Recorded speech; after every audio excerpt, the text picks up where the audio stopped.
one key area for doing chemistry calculations is going and calculating moles.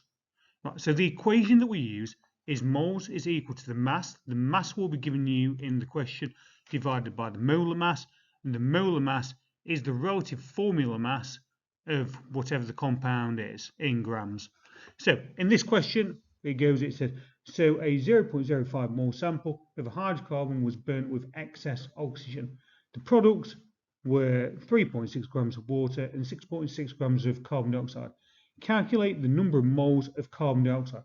Right, so the first key bit of information from the question is that it gives us that we've got 6.6 grams of carbon dioxide.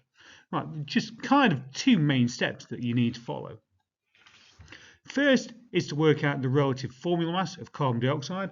Remember, when you're looking at your periodic table, the masses are the top numbers, not the bottom numbers.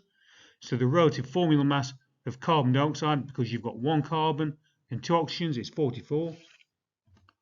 And then you're going to go and just work out how many moles. So we've got 6.6.